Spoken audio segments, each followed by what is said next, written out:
Take cover. On this episode of MythBusters, Jamie and Adam get all steamed up. Woo! As they test if an ordinary water heater has the extraordinary ability to fly right through your house like a rocket. Oh! And our rebel trio try on some riveting all-American legends about blue jeans. Oh, those are good. Charging off with if you're dragged along the ground by a horse, could your jeans catch fire? Do you feel any heat? In your pants, I mean. Then there's the blood-curdling tale that shrinking your jeans by sitting in a bath could squeeze the life right out of you. Oh my God! We're gonna have to amputate his leg. Who are the MythBusters? It's time to blow some stuff up. Adam Savage and Jamie Heineman. That was fun. Between them, more than 30 years of special effects experience. This is the kind of thing I do on the weekend. Joining them, Kari Byron. Come over here, you smell that? Grant Imahara. He's alive! And Tory Belleci. It's starting to feel like a bad idea. They don't just tell the myths, they put them to the test.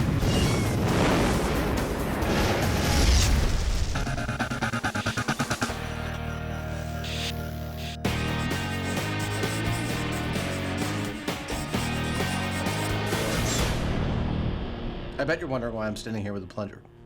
No, but I'm sure you're gonna tell me. Absolutely right. We have a plumbing myth. Picture an old house, and in that house is an old hot water heater. The hot water heater is neglected. It's beyond neglected. In fact, so badly that it blows up. But it doesn't just blow up. No, this hot water heater blows up like a rocket shooting up through the roof of the house, hundreds of feet into the air, landing 500 feet away.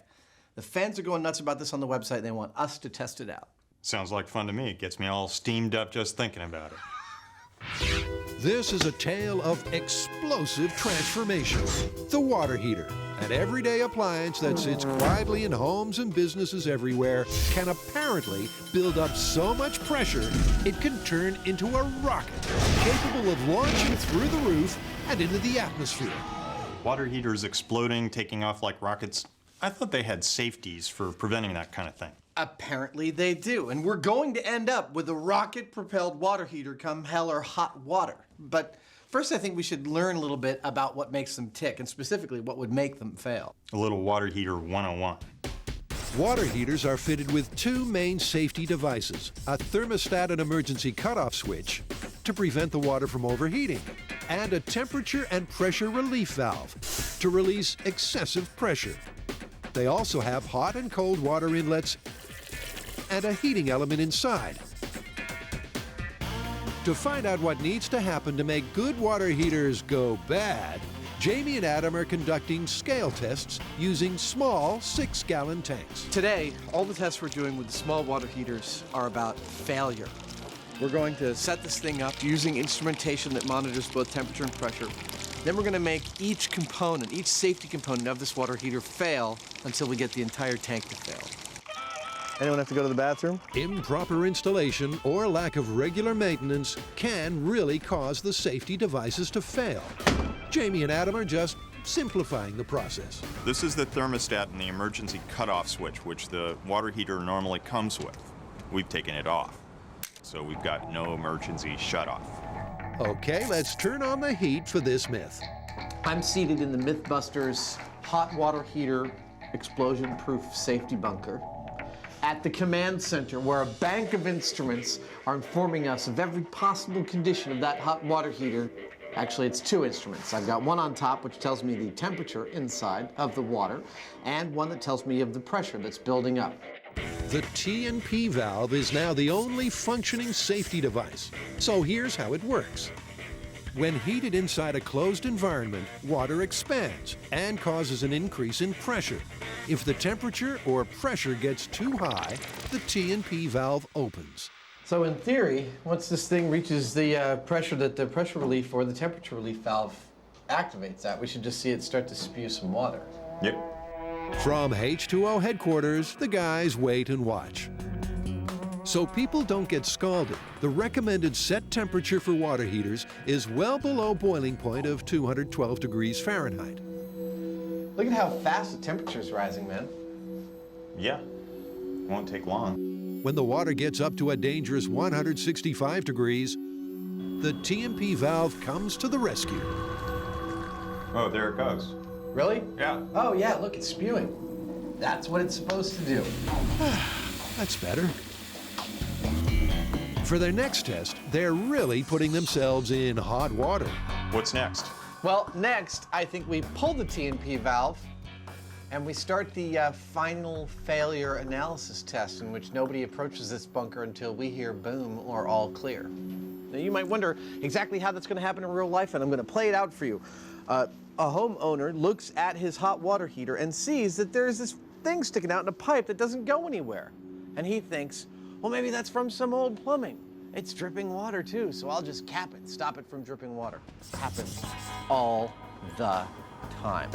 Removing the TMP valve could cause a serious explosion. So Jamie rigs up an external emergency release so they can defuse the system immediately. Are we live? We're live. All right, let's get everyone in the safety zone. The pressure slowly builds. Normally, a TMP valve is set to release at about 150 psi. Now, the sky's the limit. This is excruciating. Tell me about it. 400 psi. 250 degrees Fahrenheit. Both the temperature and the psi are climbing steadily when all of a sudden, Whoa. We just lost pressure. We lost half of our pressure over there. something in the system is causing the pressure to drop rapidly. We're at 300 degrees Fahrenheit. I think we're losing pressure somewhere we can't see, and we've just got to abort. All right, well, I'll pull the valve. That's what it's for. All right, let's do it. Jamie triggers his emergency release. When water that's been heated beyond boiling point hits air, it turns instantly into vapor.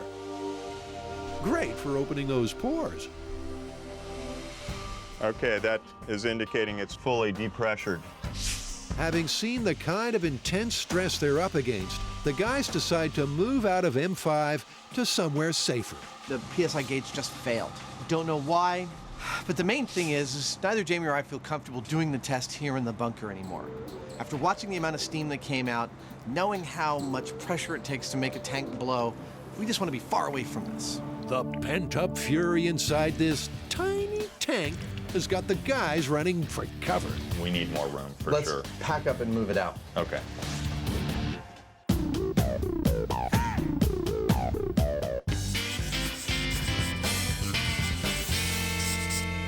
Okay, guys, the next one is as American as baseball and apple pie. It's myths about blue jeans. Ah, blue jean myths. That'll be cool. Okay, that reminds me of one of my favorite jokes. You ready? How can you tell the sex of a chromosome? How? You pull down its jeans! Get a chromosome? I get it.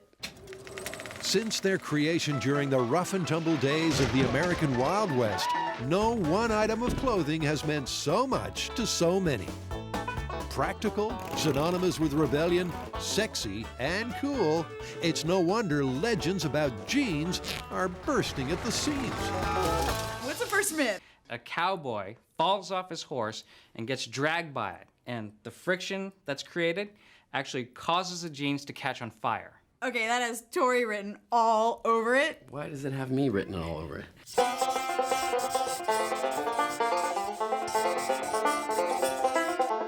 Yeehaw! To get this tale off and running, and to get the chance to talk like this, the team hightails it over to the Groundy Ranch in Red Bluff, California. With Kari having injured her leg and Grant in charge of gathering data, it's all up to Tory. Well, this should be easy enough. We get a horse, we drag you behind it, and see if your jeans catch on fire. This should be fun. For us. Tory is going to be playing cowboy, so he gets himself kitted up in full body padding. While Kari and Grant chat with renowned stockman John. So how do you get yourself in trouble? I mean, does your foot get caught in the stirrup? Does it get caught in the reins? I mean, how do you get dragged? The common thing is being caught in the stirrup, and in the old days, being caught in the rope. And the rope would hang on to you long enough, or it would actually close in on you while it was wrapped around the saddle horn and then just drag you off. With John being a former rodeo rider, Grant asks the burning question. John, have your jeans ever caught fire? Not, I could have really gone with a good one there. All right. Go with whatever you want. Well, I was going to tell a story one time, but you know, my pants have been on fire, but not on fire. Seems like John's not one to tell tales. But someone else on the ranch sure is. Okay, so the ranch actually has a psychic horse. This is Pistol, and Pistol is going to be able to tell me to predict what's going to happen today. Is this a dangerous thing for us to do? Yeah. I knew it.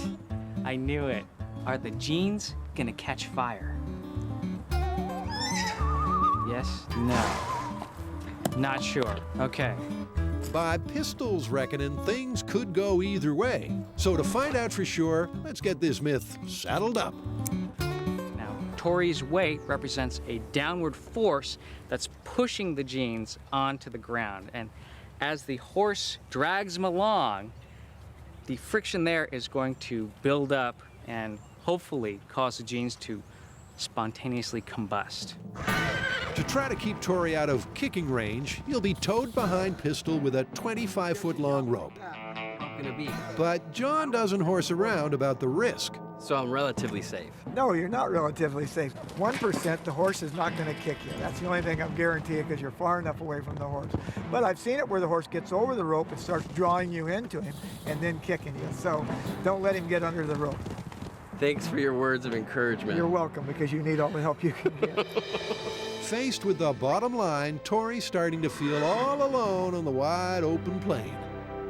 In the shop, they're like, oh, you're gonna get dragged behind a horse. And I'm like, yeah, that sounds fun. But then you get out here and you go, God, this seems like a really stupid idea. And I'm starting to get that feeling more than that sounds like it's gonna be fun.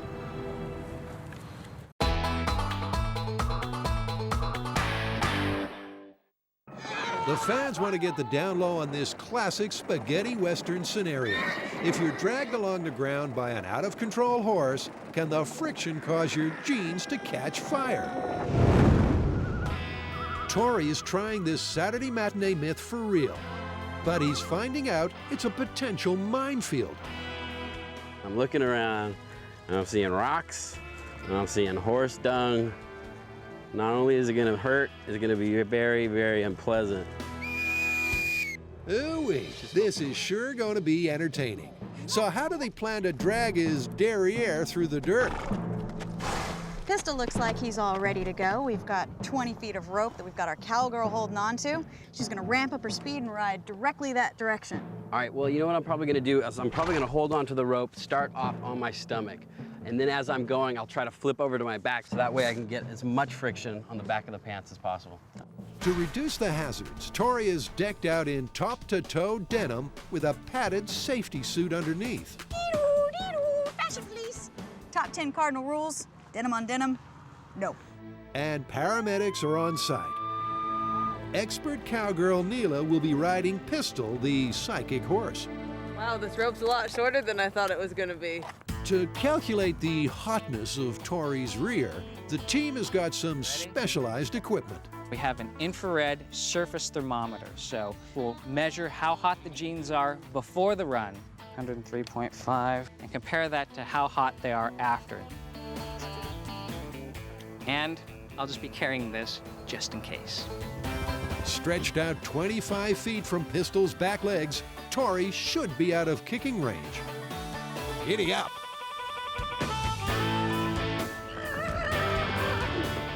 Okay, you gotta be on your back. As Tory is pulled across the ground, he realizes that being a movie stuntman is not as glamorous as he once thought. Oh, hit a patch of dung there. I was just trying to hold on to the rope. I was hoping that the horse would stop soon. I just kind of kept my eyes closed and my mouth shut. Tory's cheeks clock up some serious speed. All right, we're topping out at 20 miles an hour. But they don't even generate a puff of smoke. Okay, flip over, flip over. Okay, got it. That was great. Can we do that again? 116 and a half. Post-run, Tory's posterior temperature has increased by 13 degrees. Do you feel any heat? In your pants, I mean. Yeah, definitely. The friction did add some heat, but I mean, these pants aren't smoking. Then let's ride again. Round 2. And to try and increase the amount of friction, ramp up the speed. All right, good to go. Drag that no good varmint out of town, pistol. At a quicker pace, They're going way faster this time. Tory and the dung are really flying. Oh my God, they're topping at 30. I sure hope he doesn't have a date tonight. This time, we went a little bit faster. A lot faster, I felt like. I felt like I was bouncing around a lot. My head was going all over the place. When his gluteus maximus finally grinds to a halt, our vigilant fanny assessor rushes in. It's 145 and a half degrees. Whoa. So an increase of 34 degrees. Still, it didn't catch on fire. And that's kind of what I figured. I figured the jeans were just going to tear away before they caught on fire. Tory could sell his distressed denim for a fortune, but fire from friction was fiction. Tory did experience an increase in temperature of his clothing, but he did not burst into flame. Both the jacket and the jeans are safe for now. But this myth isn't done and dusted yet. Team Tail End has some final tests to rustle up.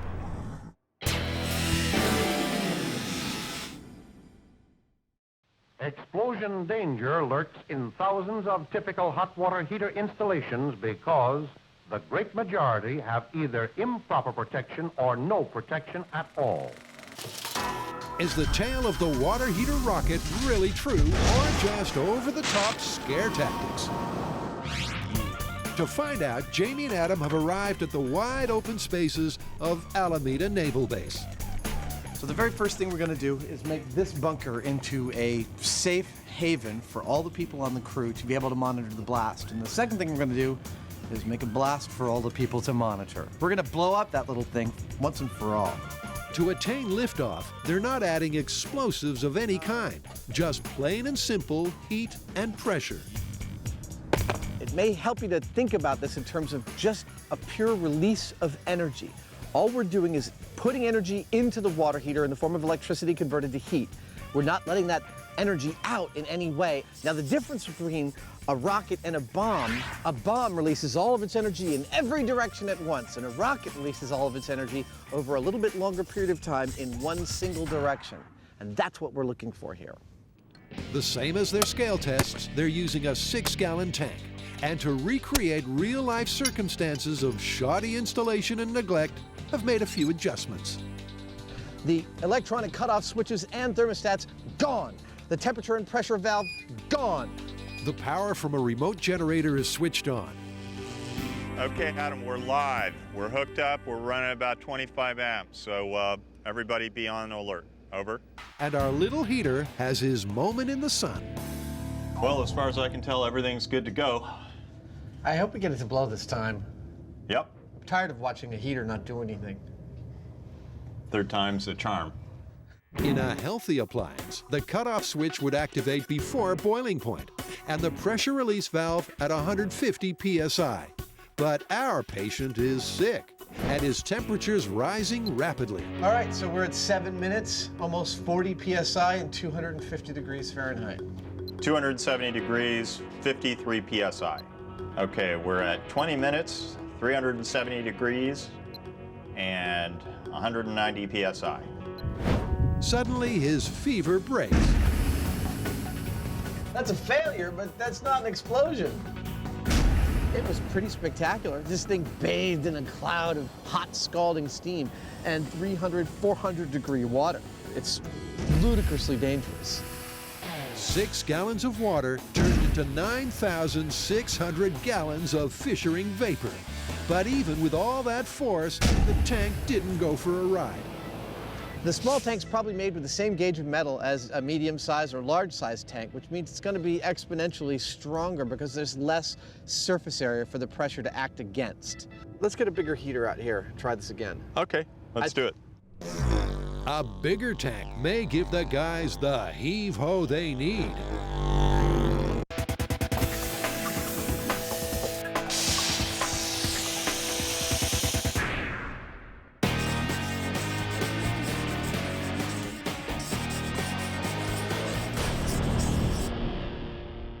All right, death by shrinkage. This is the one where the woman puts on a very tight pair of jeans and sits in a bathtub for 6 hours. Yeah, I've heard that's how you get the perfect fit. However, they end up killing her. Oh, maybe not the perfect fit.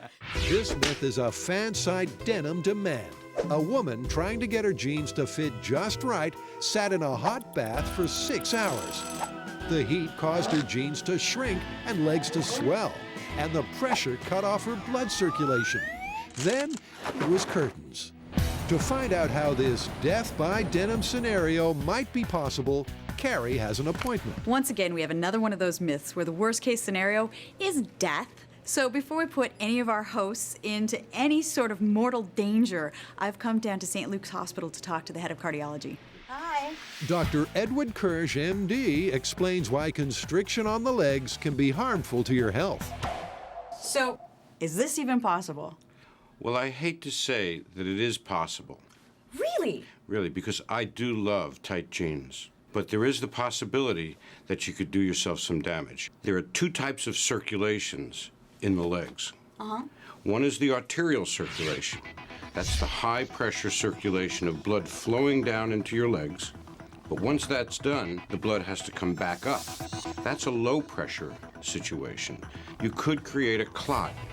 Then that could travel back up and hit your lungs and produce something called a pulmonary embolism. You mean like DVTs that can really kill you? Exactly, DVT, and it can be a fatal occurrence. Well, now that I've talked to you, I'm starting to feel like this is more dangerous than I had originally thought. Armed with her alarming information, it's back to M7 to recreate this potentially fatal bath time scene. I'm ready.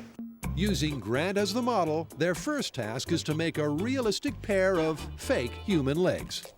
Jim Morrison, eat your heart out. Okay, I'm sorry. Tory begins plastering Grant's shapely gams so he can make a mold. We gotta hurry up and get you on that float. What I need to do is make a cast of his legs.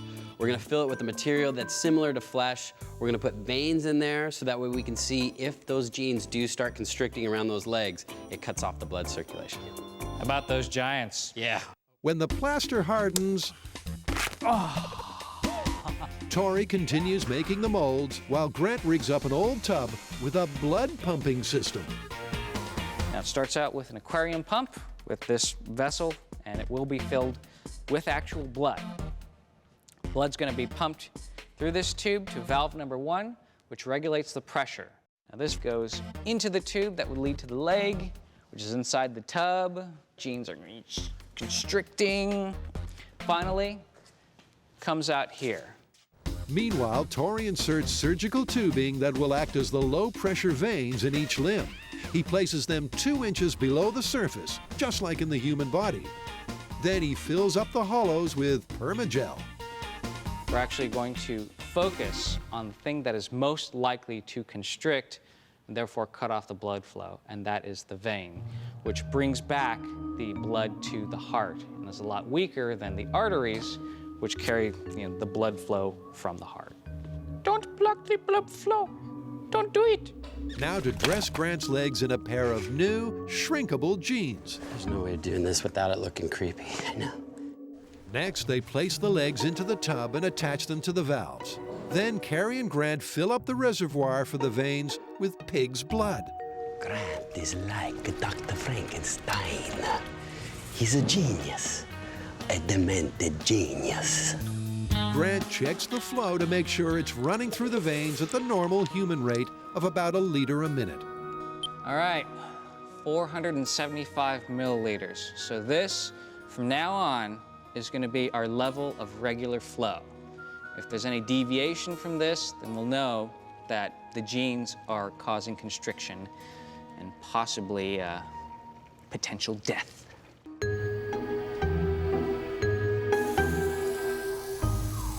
So I guess this would be a good time to explain, why do jeans shrink?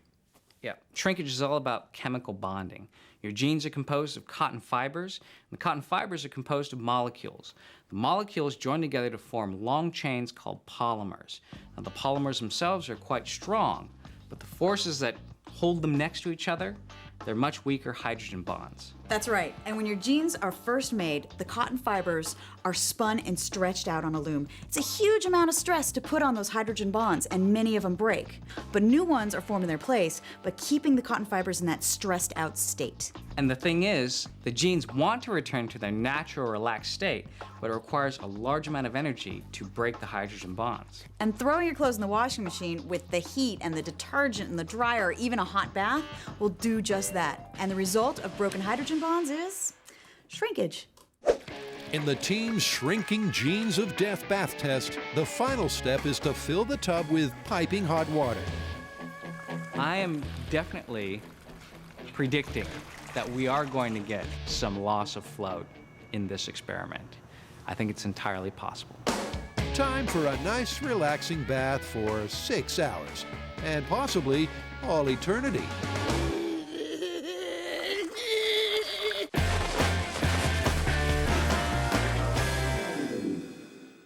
Can an ordinary, everyday water heater become a rocket so powerful it can blast through a building?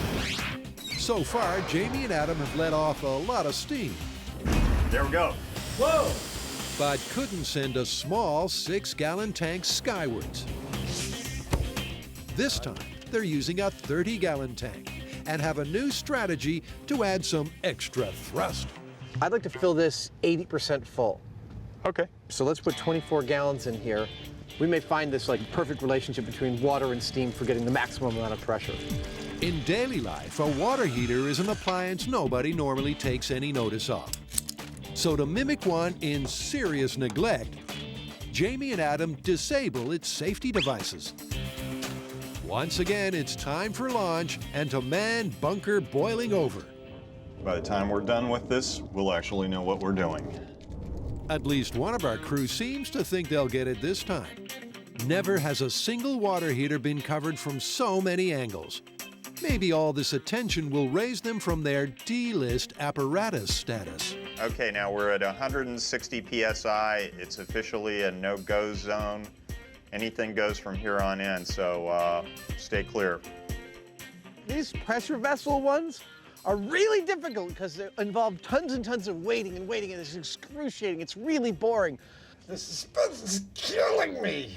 After an excruciating 50-minute wait, they achieve liftoff. Wow! That was at about 350 PSI. The heater travels in a straight trajectory into the air so high, you could order a pizza while you're waiting for it to come back down. Wow, no, it just came down. There it is. It came down like 40 seconds later. Oh my God. This was a really serious explosion. Whoa! I mean, even though this is just a water heater, you would be in danger of shrapnel hitting you. You could get severe burns from the steam. And not only that, the shock wave was really significant. I mean, the whole area was reverberating. Adam's just seen the most beautiful thing we've ever filmed on the high speed. Oh, that's one of my favorite booms we've ever done. Just water and pressure. Look up top, you can see the tank breaking through the casing. Boop, there it goes. Take it off.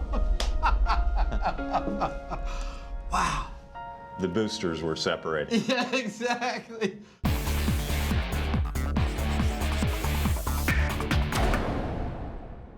You know, what we just saw isn't just about pressure, it's about steam and superheated water. Right. I mean, everybody knows that at sea level, at atmospheric pressure, water boils at 212 degrees Fahrenheit. Yeah, but as the pressure increases, so does the boiling point. So, for example, at 350 psi, the boiling point is 438 degrees Fahrenheit. And this all means that when that hot water heater fails and releases that superheated water, it instantaneously turns to steam. Yeah, and that 30 gallons of superheated water, it goes to 30,000 gallons of steam in an instant. Wow. No wonder it was so spectacular. But there's one even more spectacular way for the guys to push this myth through the roof. Put the water heater into the house. Do we have a house? No, we got to build one. You ready? Damn.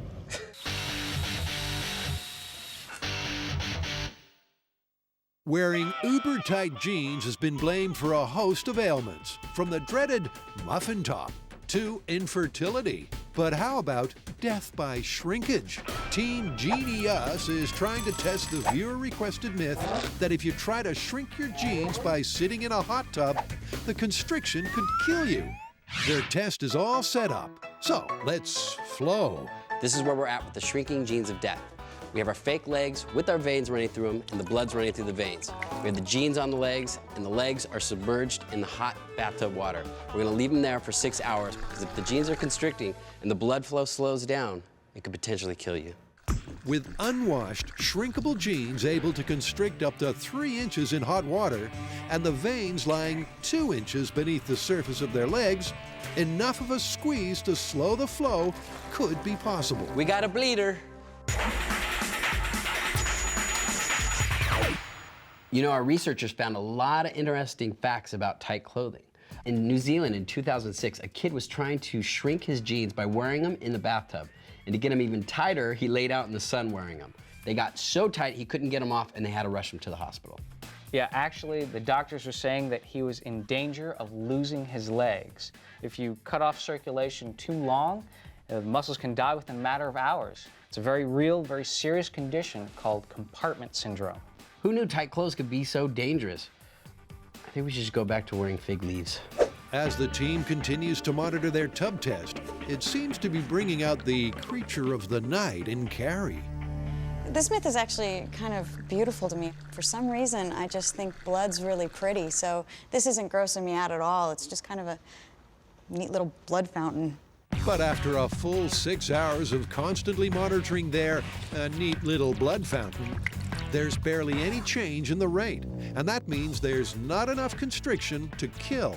Well, we ran the blood through our veins and our mock legs for 6 hours, and unfortunately, or fortunately, we did not get any decrease in flow.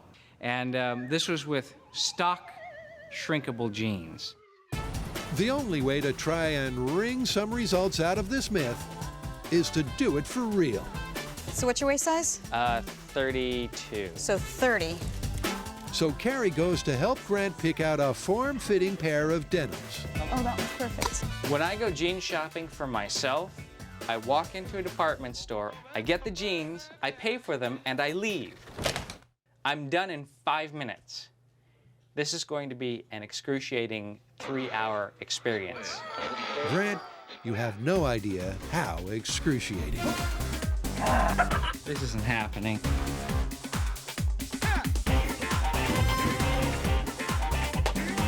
Oh, those are good. Normally, the biggest worry about buying designer jeans is the price, but not this time. My worries are the potential for death due to a blood clot forming in my leg because the jeans have cut off my circulation. Other than that, it should be easy.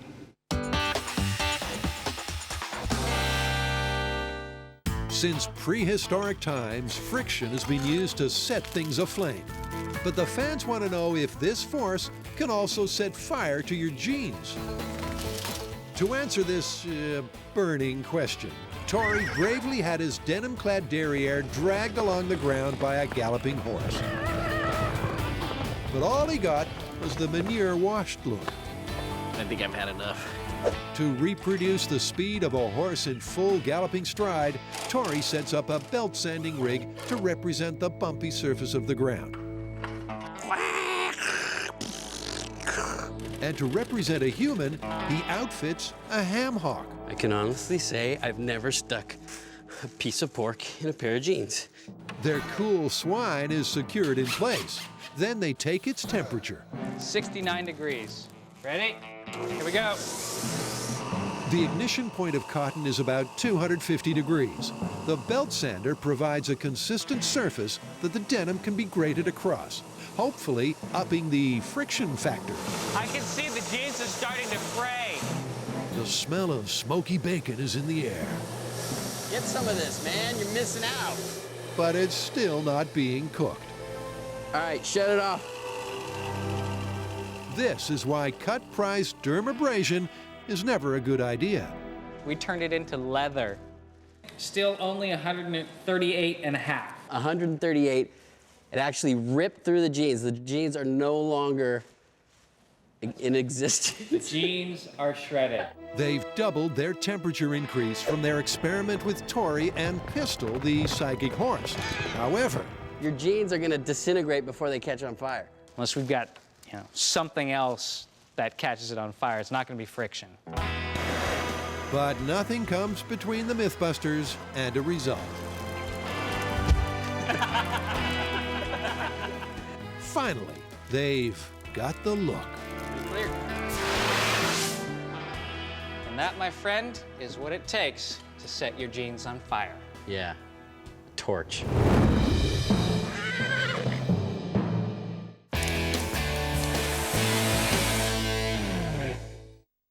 Can this kind of damage be caused by your water heater?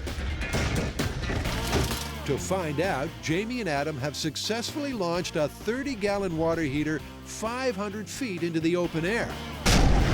Whoa! Now, to really blow the lid off this myth. That hot water heater flew into the air. That's amazing.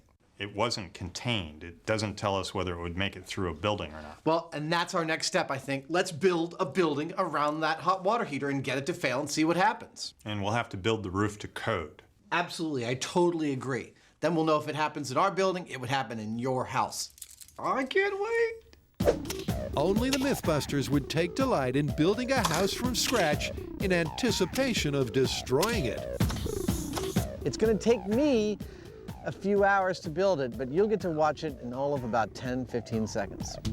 So let's get this time lapse started. First goes down the floor, which they tile in Deco-inspired black and white.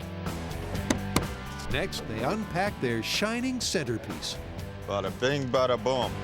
A 52-gallon water heater. This size would typically be used by a family of 4. Once again, they disconnected safety devices as if it's faulty or needs a service. There we go. It does add a charming focal point to the room, doesn't it? Then they close it in with walls and windows. Here's hoping they're double glazed. Hi, everybody. Welcome to the MythBusters Clubhouse. Now, to create a typical water heater home scene with the lady of the house enjoying a relaxing bath. A little steam bath. Remember, their cozy cottage is no balsa wood and hobby glue construction. Jamie and Adam are building the roof to exact California Code building regulations. In order to make sure we're getting this right, we've actually built this roof to code. It's identical to any kind of roof any normal hot water heater would be meeting on its way into the sky. The roof is lowered in place and secure. Now for the final touch. All right, everybody, we're gonna paint this thing. We wanna start from the bottom and move to the top and paint everything except the black shingles, everything you can see. Neatness does not count. It's not exactly a subtle shade, but salmon just doesn't say MythBusters. So what's Jamie's tank-tossing projection? If the myth is true, the water heater in that house is going to take off like a rocket and go right through the roof. Whether I think that's going to happen or not, I'm not so sure. I think maybe if we had a taller roof so it had a little bit of acceleration room, I'm not sure whether it's a bullet really, but more of a big woof. Jamie and Adam's impressive construction skills have created a house fit for the likes of Little Red Riding Hood. It's almost a shame to make it go, whoa!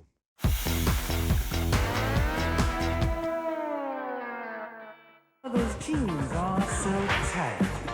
They were clinging to her skin. Tight jeans look very foxy, but can they strangle the very life out of you? The theory is, if you sit in a hot bath trying to get your jeans to shrink, the pressure could cut off your circulation, causing a blood clot that kills you. Grant is courageously offering his own legs to experiment on, but the team is taking no chances. Grant is going to be our guinea pig. He's going to put on the tight jeans, sit in a hot tub, but we brought him here to a hospital, so in case anything goes wrong, if a clot starts forming, the doctors will be here, they'll be monitoring him, make sure that he doesn't die. First, Grant changes into his brand new, unwashed, shrinkable jeans. An unfortunate result of size denial is emerging already. A hot bath has been prepared for Grant to slip into. Do you want to back in and we'll just lower you out? Ooh. Is it nice? Nice. Yeah? Yeah. Now, all he has to do is sit back, relax, and wait for any warning signs. So you talked to the doctor, right? Yes. What are the warning signs that I should be looking for if a clot is starting to form? Well, we're talking about constriction here, so your legs are going to be falling asleep. Numbness, pins and needles. When you can't feel your feet anymore, probably a good sign that we need to do something. Okay, good. As Grant lets his troubles and cares get taken away, Kari and Tory keep a close watch. Why is there all those air bubbles coming out of your pants? There's a lot of them. So how's he feeling so far? I have to say, I'm feeling a little bit of discomfort in my stomach, but nothing that's unbearable. It's tight, no doubt about that. But I don't think it's life-threatening at this point. To make absolutely sure there are no blockages forming, medical technician Keith checks his condition using a Doppler machine. So if a clot was forming, what would it look like on that? In the veins, you would not be able to see the blue venous blood flow because it would just be obstructed. There would be no way of blood getting down or up. In the arteries, you would see just no flow. But fortunately, Grant's leg veins are flowing freely after 6 long hours of being submerged and continual monitoring throughout. How you doing, sir? Fantastic. This is a good day at work? It's an excellent day at work. Keith gives his final verdict on Grant's condition. Are you seeing constriction? No, it's got beautiful flow still. Absolutely no obstructions or restrictions. Are we gonna have to amputate his legs? I don't think you're gonna have to. Well, that's good news. Now all they have to do is get Grant out of this denim shrink wrap. You know, you may have to cut me out of these. Let's see. That's Let's what I've see. been looking for. Oh, see how tight they are. Oh my God! Wow. Look how tight those are. Ooh, they're capris now. So how are they going to summarize this gripping life or death jeans legend? Well, I guess this one's looking busted. Grant didn't die, and we didn't have to amputate his legs. You sound a little disappointed. Yeah, I'm not gonna lie. We didn't have any loss of flow in either the fake Grant legs or the real Grant legs. Well, perhaps someone who wasn't in as peak physical condition as me might experience some loss of blood flow. Well, if that's the case, then we're gonna have to test hundreds more people to really find out. Well, we know that DVT and compartment syndrome are very real conditions, and constricting blood flow to your legs for a long period of time is never a good idea. It's okay, it wasn't your look anyway. Good. I'm willing to let go of the muffin top. Yes, but is the muffin top willing to let go of you?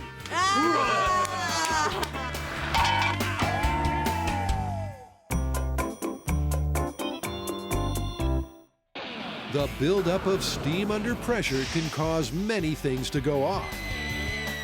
But how about a water heater bursting right through your house? Okay, have you been paying attention? If you haven't, I'll recap. We're investigating the myth about hot water heaters failing inside people's houses, behaving like rockets, and shooting out through their roofs. So we tested this first in a small scale with a 6-gallon heater, and it didn't blow up so much as fail, like psh. So we went and got a 30-gallon heater, and it blew up perfectly, just like a rocket. We decided to go full scale, 52-gallon heater, built a house around it, and we're just about to see what happens when it fails. To mimic a real-life situation, the roof of the house has been constructed to California Building Code specifications. And the water heater contains no explosives. They turn on the power, hunker down, and wait. You feeling ready? Everyone's in position? Cameras are all rolling? Yeah. We got a nice little red house out there sitting Isn't it out, pretty? you know, like everything's rosy. Rosy on the outside, but roasting on the inside. Okay, everybody, we're at 300 PSI. That's twice the tank rating. Keep your eyes peeled because it'll go any minute now. As the pressure inside the tank mounts, so does Jamie and Adam's heart rate. 315 PSI. Oh, this is killing me. 320. Any second. 325. This is excruciating. This kind of stress on a regular basis can't be good. No, shortening our lifespan. We're gonna make it to 350. Oh! Suddenly, the heater launches and tears through the roof like it's tissue. You could practically have a 3-course meal while you're waiting for it to come back down. Look at the house. What house? I don't see a house. I don't know what you're gonna be talking about. This actually surprised me. The house was no hindrance whatsoever to the rocket. It probably would have gone through several houses like this before it stopped going. It's like a fairy tale come true.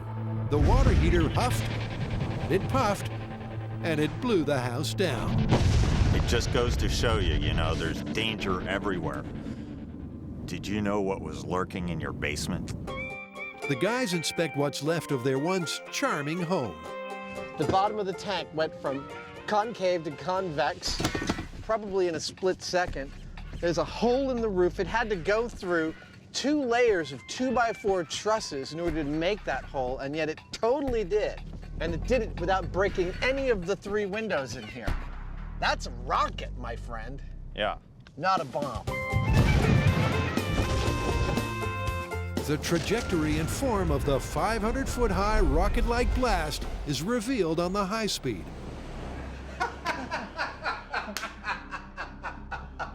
Oh! I gotta say, it's more interesting than an actual explosive explosion because the steam is just erupting everywhere and completely disintegrating. It's different. It's more elegant. Yes, it was like a lovely, delicate water heater ballet, but deadly. So our researchers have found cases of this actually happening. Indeed, in 2001 outside of Seattle, a burrito shop's hot water heater exploded, went right through the roof, and apparently flew 439 feet into the air. And there was one in Minnesota where the water heater went through all the floors of the house, continued 150 feet in the air, and it was so bad that it knocked the house off its foundation and it had to be condemned. 2 people were injured, killed a dog. Yeah, it's real bad stuff.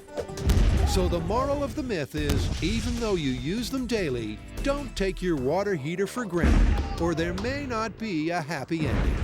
And test your relief valve. So what I hope that people get out of this episode is when they see that pipe sticking out of their water heater that doesn't go anywhere and it's dripping water, that they don't go, oh, maybe I should cap that. Hey, look! It's a hole in the roof! I'd call that. Can I wrap this up yet? Myth confirmed!